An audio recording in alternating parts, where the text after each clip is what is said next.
Everybody, आज जो हम लोग शुरू करने वाले हैं वो आपको पता ही होगा। 11th के मैथमेटिक्स में जो अभी चल रहा था वो कॉम्प्लेक्स नंबर चल रहा था। पिछले वीडियो में आपको हमने बताया था कि कॉम्प्लेक्स नंबर में cubic roots of unity of complex number के बारे में। आज हम लोग cubic roots of unity of complex number के बारे में कुछ क्वेश्चंस है उसको देख लेंगे कि किस तरह से आपसे क्वेश्चन पूछा जाता है और उसको कैसे बनाया जाता है। दूसरा चीज हम लोग देखेंगे रूट्स ऑफ कॉम्प्लेक्स नंबर के बारे में। तीसरा चीज हम लोग देखेंगे कि आर्गुमेंट ऑफ कॉम्प्लेक्स नंबर क्या होता है। और चौथा चीज हम लोग देखेंगे polar form of complex number के बारे में। तो कुल मिलाकर 4 पॉइंट्स को हम लोग डील करेंगे। सबसे पहले हम लोग देखते हैं कि पिछले वीडियो में जो आपको हमने बताया था कि cubic roots of unity of complex number क्या होता है, तो वो आपको हम प्रूफ कर दिए थे। और cubic roots of unity of complex number में 3 चीज़ों के बारे में आपको हम दिखाए थे। पहला दिखाए थे कि 1 ओमेगा एंड ओमेगा स्क्वायर। ये 3 चीज था, 1 ओमेगा एंड ओमेगा स्क्वायर। इस 1 ओमेगा और ओमेगा स्क्वायर के बीच का हम रिलेशन दिखाए थे। तो पहला रिलेशन दिखाए थे 1 plus omega square equal to 0। और दूसरा रिलेशन हमने दिखाया था इसी से निकाल के कि अगर भैया ओमेगा प्लस ओमेगा स्क्वायर रहेगा तो -1 लिखिएगा। तीसरा रिलेशन दिखाए थे कि 1 प्लस ओमेगा रहेगा तो माइनस ओमेगा स्क्वायर लिखिएगा। चौथा रिलेशन हम दिखाए थे यहीं से कि 1 प्लस ओमेगा स्क्वायर होगा तो माइनस ओमेगा लिखेंगे। मतलब अगर इस रिलेशन को आप प्रूफ कर चुके हो तो इसी को आगे पीछे करके हम लोग यहाँ से ये 3 रिलेशन को फाइंड आउट किया था। भाई ये 4 रिलेशन के बारे में आपको पिछले वीडियो में डिस्कस हमने किया था।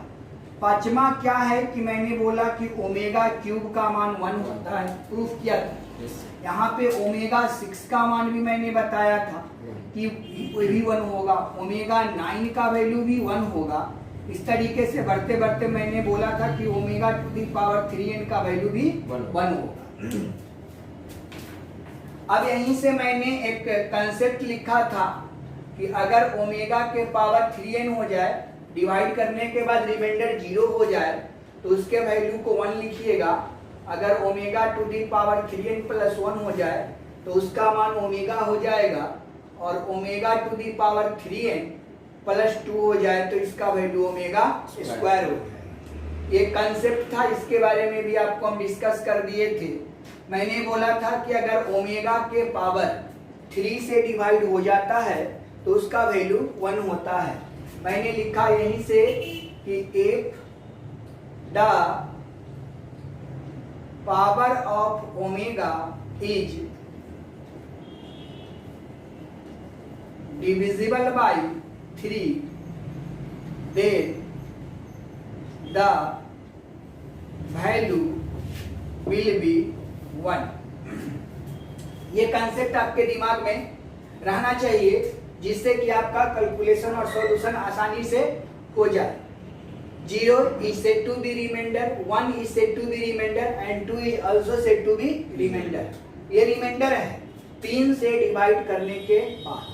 अब मैं क्वेश्चन लिखा यहाँ पे कि भाई आप बनाओ कि 1 plus omega to the power 5 plus omega to the power 6 plus omega to the power 9 plus omega to the power 10 plus omega to the power 12। ऐसा मैंने लिख दिया। पूछा कि इसका वैल्यू क्या होगा, भाई बताओ इसका वैल्यू क्या होगा बताओ। तो हम कुछ नहीं करेंगे, इसको सॉल्व करेंगे।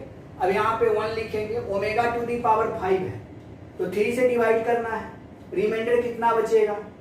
2 बचेगा। अब देखिए रिमाइंडर यहाँ पे 2 बचा है तो मैं क्या लिखूंगा? Omega square. यानी ओमेगा टू दी पावर 5 के जगह पर हमको क्या लिखना है? Omega square. चलिए अब यहाँ पे क्या लिखा? ओमेगा 6। तो 3 से डिवाइड करोगे 6 को, रिमाइंडर कितना बचेगा? 0। और रिमाइंडर 0 बचेगा तो उसके लिए मैंने क्या लिखा? 1। तो यहाँ पे वैल्यू क्या लिख देंगे? 1। यहाँ ओमेगा टू दी पावर 9 मैं क्या लिखने वाला हूँ आपको समझ में आ गया होगा। रिमाइंडर 0 होगा, 9 को 3 से डिवाइड करेंगे 0 होगा तो यहाँ पे वैल्यू कितना आएगा? 1 आएगा। तो सर इसका भी 1 लिख दीजिए। अब यहाँ ओमेगा टू दी पावर 10 है। अब देखिए ओमेगा टू दी पावर 10 है तो सीधा सीधी बात है कि इसको हमको कितना से डिवाइड करना है, 3 से। अब कितना बचेगा सर, रिमाइंडर 1 बचेगा, और रिमाइंडर 1 है तो इसका वैल्यू कितना लिखा हुआ, ओमेगा। इसके जगह पर कितना लिखा जाएगा, ओमेगा। कोई डाउट है? अब ओमेगा टू दी पावर 12, अब ओमेगा टू दी पावर 12 है, डिवाइड कितना से करना है, 3 से करना है। रिमाइंडर कितना बचेगा, 0, और जिसका रिमाइंडर 0 उसका वैल्यू 1, तो भाई साहब इसका वैल्यू तो 1 हो जाएगा। अब इसको थोड़ा सा सॉल्व कर दो। अब इसको मैं लिख दिया 1 प्लस ओमेगा है तो इसको यहाँ ले आए, ओमेगा स्क्वायर है तो यहाँ लिख दिया। इसका और इसका काम खत्म हो गया। मैंने इसको तीनों को एक जगह कर दिया। अब बाकी कौन बच गया, 1, 2 और 3। कोई डाउट है? 1 प्लस ओमेगा स्क्वायर का वैल्यू कितना लिखा हुआ है, 0 लिखा हुआ है। इसके जगह पर कितना पुट कर दिया, 0। यहाँ पर क्या पुट कर दिया, 3। कुल मिलाकर कितना वैल्यू हो गया, 3, और ये आपका आंसर हो गया। कोई डाउट है? अब चलिए, अब आपका क्वेश्चन दे देगा 1 plus omega, clear, into 1 plus omega square, ठीक, इंटू 1 प्लस ओमेगा 5, जो भी दे, हमको क्या मतलब, कुछ भी दे सकता है, ऐसा करके आपको दे दिया।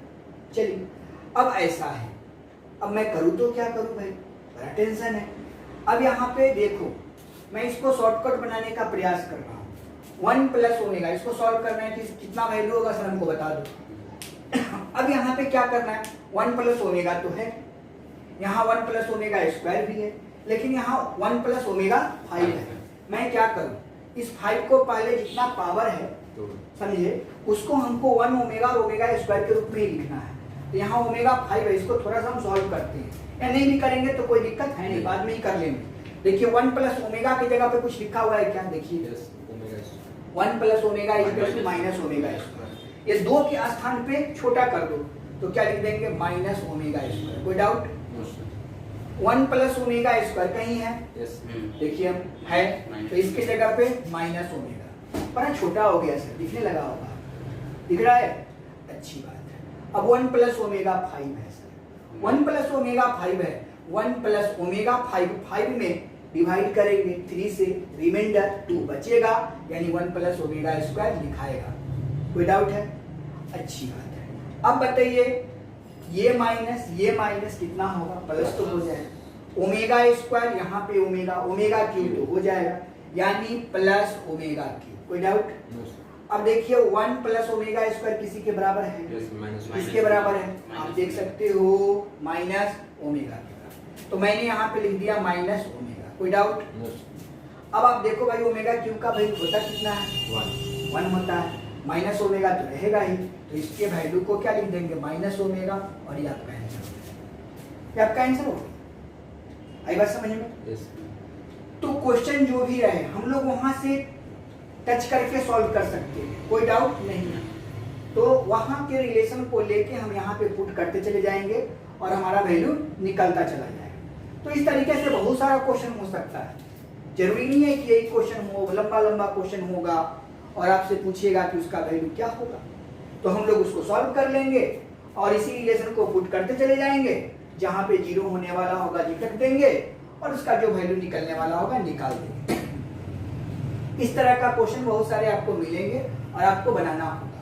तो सबसे पहले मैं इंपॉर्टेंट बात बता दूं, ये चीज और ये चीज आपके दिमाग में फिट है तो ऐसा कोई भी क्वेश्चन बचेगा नहीं, आपसे निश्चित बन जाएगा। अब हम लोग देखते हैं कि आखिर इसका तो हम दिखा दिए, अब हम लोग देखते हैं आर्गुमेंट ऑफ कॉम्प्लेक्स नंबर क्या होता है। चलिए देखिए, तो अभी हम लोग देख रहे थे cubic roots of unity of complex number के कुछ क्वेश्चन कैसे बनता है उसके बारे में। अभी जो हम लोग देखेंगे वो देखेंगे आर्गुमेंट ऑफ कॉम्प्लेक्स नंबर। तो आर्गुमेंट ऑफ कॉम्प्लेक्स नंबर क्या होता है उसको देखिए। आर्गुमेंट ऑफ कॉम्प्लेक्स नंबर, देखिए आर्गुमेंट ऑफ कॉम्प्लेक्स नंबर को शॉर्टकट में ARG ऑफ Z से डिनोट करते हैं, ठीक। ये आर्गुमेंट ऑफ कॉम्प्लेक्स नंबर क्या होता है कि जो कॉम्प्लेक्स नंबर है वो कॉम्प्लेक्स नंबर का जो फॉर्म मैंने आपको बताया था कि क्या होता है वो। तो फर्स्ट क्वाड्रेंट में जो कॉम्प्लेक्स नंबर होता है वो क्या होता है, x प्लस आई। सेकेंड क्वाड्रेंट में जो होता है माइनस एक्स प्लस आई। थर्ड क्वाड्रेंट में जो होता है माइनस एक्स माइनस आई। और आपका जो फोर्थ क्वाड्रेंट में होता है वह x माइनस आई। तो अब यहाँ पर x और y मतलब x एक्सिस जो है वह अगर थीटा एंगल के साथ रोटेट करता है यहाँ, ठीक है, तो थीटा एंगल के साथ जब रोटेट किया तो आपको दिख रहा है कि निश्चित तौर पर यह अगर क्वाड्रेंट आपका क्या होगा, x और y होगा। XY क्वाड्रेंट है तो निश्चित तौर पर यह आपका क्या होगा, x और यह आपका क्या होगा, y। ठीक है, तो ये आपका x हुआ और ये आपका y हुआ। तो यहाँ का जो एंगल, यहाँ जो एंगल फॉर्म हुआ वो कितना एंगल फॉर्म हुआ, तो उसको निकालने के लिए क्या करना होगा, इस दोनों के बीच का रिलेशन देखना होगा। तो ये दोनों के बीच का रिलेशन क्या है, x और y जो है ये आपका बेस हो गया, ये आपका परपेंडिकुलर हो गया, ये आपका हाइपोटेनस हो गया। तो परपेंडिकुलर और बेस के बीच का रिलेशन कौन होता है, tan। यानी कि आप यहां से निकालना होगा tan थीटा, और tan थीटा का फॉर्मूला क्या होता है, p बाई b, मतलब y बाई x का मॉड। y बाई x पहले लिखो, y बटे x लिखिए। फर्स्ट क्वाड्रेंट में x भी पॉजिटिव है, y भी पॉजिटिव है, इसीलिए इसको आप मॉड लगा दीजिए। ठीक है, अब यानी कहने का मतलब कि फर्स्ट क्वाड्रेंट में एंगल कितना होता है, थीटा। तो यहाँ पर एंगल कितना होता है, 0 डिग्री। यहाँ पर एंगल कितना होता है, पाई। ठीक, तो जाहिर सी बात है कि 0 डिग्री से इसमें जो घूमेगा थीटा वो कितना, थीटा एंगल घूमेगा। इसमें जो होगा वो कितना होगा, पाई माइनस थीटा, और ये पाई इधर आ जाएगा तो क्या लिखाएगा, पाई प्लस थीटा हो जाएगा। अब यहाँ 0 यहाँ पाई, तो फिर ऐसे घूमते घूमते यहाँ पर कितना हो जाएगा, 2 पाई। तो 2 पाई जो हुआ, तो 2 पाई में से थीटा को काटिएगा तो या तो आप लिखिएगा इसको माइनस थीटा या फिर 2 पाई माइनस थीटा। ये तो एंटी क्लॉकवाइज डायरेक्शन में घूमेंगे, तो इसमें थीटा, इसमें पाई माइनस थीटा, इसमें पाई प्लस थीटा, इसमें 2 पाई माइनस थीटा। ये कब होगा, जब tan theta y by x के मॉड के फॉर्म में होगा। मैं थीटा को निकालने के बाद हम इस क्वाड्रेंट में घूम जाएंगे तो मेरा काम हो जाएगा। अब कहिएगा कि सर नहीं, हमको केवल tan थीटा नहीं निकाल के देखिए, तो फिर यहाँ पर ये ज्यूम करना होगा, माइनस को लेना होगा, तो उसमें आपको बखेड़ा हो जाएगा, फंसने का चांस ज्यादा रहेगा। The argument of complex number in first quadrant theta, argument of complex number in second quadrant pi minus theta. यानी पाई माइनस थीटा कब अप्लाई करेंगे, जब कॉम्प्लेक्स नंबर का फॉर्म होगा माइनस एक्स प्लस आई वाई, तब है। जब माइनस एक्स माइनस आई Y रहेगा तो क्या यूज करेंगे, पाई प्लस थीटा। और जब यहाँ पे x माइनस आई वाई रहेगा तो यूज करेंगे 2 पाई माइनस थीटा।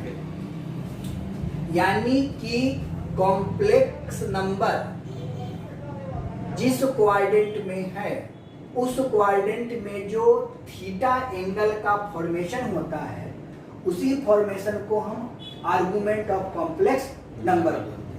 क्लियर है? तो कहने का मतलब कि फर्स्ट क्वाड्रेंट का argument of complex number theta, second quadrant का पाई माइनस थीटा। तो हम लोग कैसे निकालेंगे उसके बारे में देखते हैं। आइए, अब ये आपका कौन सा क्वाड्रेंट है, तो फर्स्ट क्वाड्रेंट। ये आपका कौन सा quadrant, second quadrant, third quadrant और फोर्थ क्वाड्रेंट। आइए अब हम लोग इसको बढ़िया समझते हैं। अब इसमें क्वेश्चन दे देगा कि if z is equal to, यहाँ पे रहेगा -1 plus I, -1 plus I, then find argument of complex. ऐसा क्या करेंगे, लिखेंगे। सबसे पहले हमको क्या करना है वो समझिए। हमको फाइंड आउट करना है थीटा। क्या फाइंड आउट करना है? थीटा फाइंड करना है। अच्छी बात है। थीटा को फाइंड करने के लिए सबसे पहले इसमें क्या खोजना पड़ेगा? एक्स और वाई। तो यहां पर लिखेंगे where x is equal to, real part को x कहते हैं और इमेजिनरी पार्ट को y कहते हैं। तो x इज इक्वल टू कितना हुआ? -1 and y is equal to कितना? i का कोफिशिएंट कितना है? 1। कोई दिक्कत? अब हमको यूज कौन सा फॉर्मूला करना है? tan theta. तो लिखेंगे since tan theta is equal to, क्या फॉर्मूला है? y बाई x का मॉड, y बाई x का मॉड। तो लिखेंगे कि hence tan theta is equal to, y बेटा कितना है? 1, x कितना है? -1 का मॉड। मॉड लगाने के बाद वैल्यू क्या देता है? पॉजिटिव, यानी कि tan theta is equal to कितना हो गया? 1। Very good. अब बताइए 1 कितना डिग्री के वैल्यू है? 45 डिग्री के। तो आपको पता है कि आप जानते हो कि पाई रेडियन बराबर कितना होता है? 180 डिग्री। पाई बटे 2 कर देंगे, pi by 2 radian equal to 90 degree. उसी तरीके से पाई बाई 3 करेंगे तो 36 18 60 डिग्री। पाई बाई 4 करेंगे तो 45 डिग्री। पाई बाई 6 करेंगे तो 30 डिग्री। इस तरीके से वैल्यू होता है। अब यहाँ पे 1 कितना डिग्री के वैल्यू होता है? 45 डिग्री। तो यहाँ पे tan theta is equal to tan 45 degree. 45 degree को क्या लिखते हो? Pi by 4। तो यहाँ पे tan theta is equal to लिखेंगे tan पाई बाई 4। tan हट गया तो theta is equal to pi by 4। Theta निकाल दिए। अब ये थीटा हम फर्स्ट क्वाड्रेंट में निकाल दिए। मैंने क्या बोला कि अब हमको देखना होता है कि कॉम्प्लेक्स नंबर किस फॉर्म में है और उसका आर्गुमेंट कहाँ है। तो यह ऐसा जो रूप है वह फर्स्ट क्वाड्रेंट में है, सेकेंड क्वाड्रेंट में है, थर्ड क्वाड्रेंट में है, फोर्थ क्वाड्रेंट में। माइनस प्लस कहाँ है? सेकेंड क्वाड्रेंट में। तो लिखेंगे ये कॉम्प्लेक्स नंबर, ये complex number lies between second quadrant। समझे? Second quadrant. Hence argument of complex number क्या होगा? देखिए पाई माइनस थीटा। तो यहां पर यूज कर देंगे पाई माइनस थीटा। अब यहां से थोड़ा सा काम करें तो argument of complex number is equal to pi तो रहेगा और थीटा का मान कितना निकाले हैं? Pi by. तो आपका हो गया कि hence argument of complex number LCM 4 pi minus pi is equal to 3 pi by 4 और यह आपका आंसर हो जाएगा। क्लियर है? तो हमने क्या देखा कि सबसे पहले थीटा का वैल्यू निकालना है, जो कॉम्प्लेक्स नंबर जिस फॉर्म में है उसको लिख लेना है और वो आपका क्या बन जाता है? आर्गुमेंट ऑफ कॉम्प्लेक्स नंबर बन जाता है। अगर यहीं पे क्वेश्चन में कुछ और रहता, यहाँ पे रहता -1 और यहाँ पे -i, -1 और -i रहता, तो थीटा तो यही निकलता पाई बाई 4। लेकिन दोनों माइनस में है तो देखिए दोनों माइनस में कहाँ है? Third quadrant. कहाँ है? थर्ड क्वाड्रेंट में। तो क्या लिखते हैं? A complex number lies between second के जगह पर थर्ड क्वाड्रेंट और hence argument of complex number pi minus theta की जगह पर क्या होता? Pi plus theta. तो यहाँ भी क्या लिखते हैं? Pi plus theta. तो 4 पाई में यहाँ पर प्लस हो जाता, कितना था? 5 पाई बाई 4 हो जाता। समझ गए? तो यहाँ पे थीटा को निकालने का कमाल है और इसको पुट कर देना है, आपका आंसर आ जाता है। तो यही आपका होता है argument of complex. Clear? Next अब देखिए हम लोग आर्गुमेंट को पढ़ लिए। अब हम लिखते हैं polar form. Polar form of complex number क्या होता है? तो अगर आप आर्गुमेंट सीख चुके हैं तो पोलर फॉर्म 5 मिनट के अंदर में आपको समझ में आने वाला है। चलिए तो देखते हैं polar form of complex number. Polar form of complex number. देखिए क्या होता है, बड़ा सिंपल है ये। इसमें क्या है कि जो भी फॉर्म हम लोग देखे हैं थीटा का जो मान निकाले हैं, ठीक है, उसको हम लोगों को क्या करना है कि जो थीटा निकाले हैं आर्गुमेंट में वो वही रहेगा। आर्गुमेंट में कोई प्रॉब्लम नहीं होगा, आर्गुमेंट में कोई प्रॉब्लम नहीं होगा,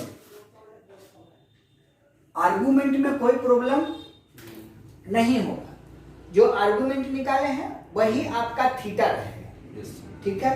लेकिन इसका जो फॉर्म होता है, यानी कि आप लिख सकते हैं कि the form of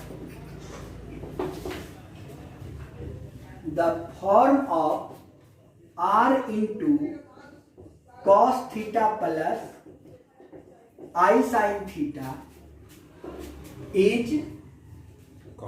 called polar form of complex number where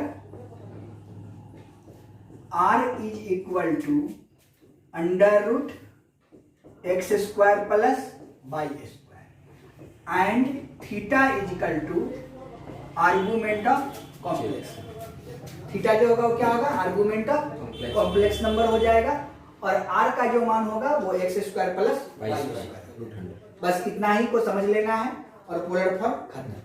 अब देखिए क्या होगा, क्वेश्चन कैसा रहेगा कि if z is equal to 1 plus i then find polar form of complex number. ऐसा तो हम लोग को क्या देखना है, सबसे पहले लिखेंगे कि सिंस चाहे where x is equal to 1 y is equal to 1 hence tan theta is equal to y बटे x का mod hence tan theta is equal to 1 by 1 का मॉड यानी कि 1। अब tan थीटा का वैल्यू कितना निकल गया, 1 निकल गया। तो ये कॉम्प्लेक्स नंबर किस क्वाड्रेंट में है, फर्स्ट क्वाड्रेंट में, यानी इसका आर्गुमेंट ऑफ कॉम्प्लेक्स नंबर क्या होगा, थीटा ही होगा। अब यहाँ पर हम लिख सकते हैं कि हैंस ए चाहे a complex number since a complex number lies in first quadrant, तो क्या हो जाएगा आपका, hence argument of complex number is equal to theta. Theta यहां से कितना निकाले हैं 45 डिग्री, तो यहां पर थीटा इज इक्वल टू हो गया पाई बाई 4, ठीक। और r इज इक्वल टू निकालेंगे and r is equal to formula क्या है, under root x square plus y square. तो रूट अंडर x के जगह पर कितना वैल्यू दिया होगा 1 और y की जगह पर 1, यानी 1 का स्क्वायर प्लस 1 का स्क्वायर मतलब रूट 2। ये दोनों निकालने के बाद लिखेंगे hence polar form r into cos theta plus i sine theta. तो हैंस लिखेंगे r की जगह पर कितना √2 cos pi by 4 plus i sine pi by 4, और ये आपका आंसर हो जाएगा। अब ये जो हम निकाले हैं फॉर्म, अब कहेगा कि इससे हम संतुष्ट नहीं है सर, तो आप क्या कीजिए, इसके वैल्यू को रख दीजिए। जैसे ही इसमें पाई बाई 4 का मान रखिएगा पुनः क्वेश्चन चल जाएगा, ये वाला आ जाएगा पुनः ये क्वेश्चन बन जाएगा। कैसे, अब देखिए cos पाई बाई 4 का वैल्यू कितना था 1 बाई √2 और sin पाई 4 का वैल्यू कितना था 1 बाई √2 कॉमन हो गया, कट गया तो 1 प्लस आई आ गया। देखिए 1 प्लस आई है। तो जो हमारा रिजल्ट आता है उसमें अगर वैल्यू को हम पुट करेंगे cos के और sin का, तो पुनः क्वेश्चन आ जाना चाहिए। अगर आ गया तो कहलाएगा polar form of complex number, नहीं आया तो polar form of complex number नहीं। अब यहाँ पर मान लीजिए कि ये तो आपको दे दिया इस फॉर्म में, अब यहाँ पर क्वेश्चन केवल क्या लिख देगा कि z इज इक्वल टू केवल 2 3 जो भी लिखना हो। If z is equal to, अब देखिए क्वेश्चन कैसा रहेगा, if z is equal to 2, केवल 2 दिया और फाइंड करने के लिए कहता है find polar form of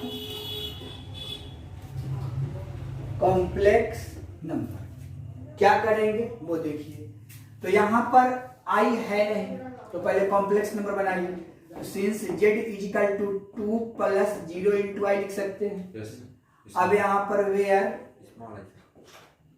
x is equal to 2 and y is equal to 0 हो जाएगा। तो अब देखिए since tan theta is equal to क्या फॉर्मूला आता है, y बटे x का मॉड, हेंस tan थीटा 0/2 का मॉड, मतलब tan theta is equal to 0, hence theta is equal to 0 हो गया। अब देखिए and r is equal to क्या आ जाएगा, under root x² plus y²। तो r is equal to under root x के जगह पे 2 है, तो 2 का स्क्वायर प्लस 0 का स्क्वायर, 2 का square 4 plus 0 is equal to 2। तो r निकल गया मेरा, hence polar form, hence polar form क्या फॉर्मूला है, r into cos theta plus i sine theta. तो r के जगह पर कितना पुट कीजिएगा, 2 कॉस 0 डिग्री, कॉस थीटा की जगह पर कितना 0 डिग्री प्लस आई साइन कितना 0 डिग्री, और ये आपका आंसर हो जाएगा। अब इसको भी चेक करके देख लीजिए। देखिए कॉस 0 का वैल्यू कितना था 1, साइन 0 का वैल्यू कितना था 0, 0 में किस संख्या से गुना करेंगे तो 0, यहाँ तो 1 बचेगा। तो 1 इंटू 2 इक्वल टू कितना है 2 आ गया। फिर polar form of complex number हो गया। यानी जो भी क्वेश्चन होगा उसका आप जो रिजल्ट आता है उसके जगह मान रखिएगा, तो पुनः क्वेश्चन आ जाना चाहिए, तो उसी को हम polar form of complex number बोलेंगे। अब आपका केवल बच गया roots of complex number, roots निकालने का कि रूट्स ऑफ कॉम्प्लेक्स नंबर कैसे निकालेंगे। और इस पर हम लोग और भी ज्यादा से ज्यादा क्वेश्चन करेंगे, और कुछ जेईई मेंस और एडवांस का भी क्वेश्चन है जिसके बारे में हम लोग पढ़ेंगे। तो आज हम लोग जो है सो इस 3-4 टॉपिक का आपके एक्सरसाइज का लगभग क्वेश्चन RS अग्रवाल और एनसीईआरटी के लिए सोचिए ही नहीं, आपका टोटल क्वेश्चन बन जाएगा। लेकिन कुछ RD शर्मा का क्वेश्चन जो है वहां आपको नहीं बनेगा, केसी सिन्हा का जो क्वेश्चन है वो थोड़ा सा आपको नहीं बनेगा, लेकिन इधर RS अग्रवाल एनसीईआरटी में जो भी क्वेश्चन दिया हुआ है वो आपका आराम से बन जाएगा। तो वहां तक के थ्योरी आप पढ़ चुके हैं, कुछ केसी सिन्हा और RD शर्मा का थ्योरी आपका बचा हुआ है जो अगले वीडियो में हम समाप्त कर देंगे, और इस पर जो भी संबंधित क्वेश्चन है उसके बारे में भी हम लोग डिस्कस कर लेंगे। आज यहीं तक, जय हिंद जय भारत।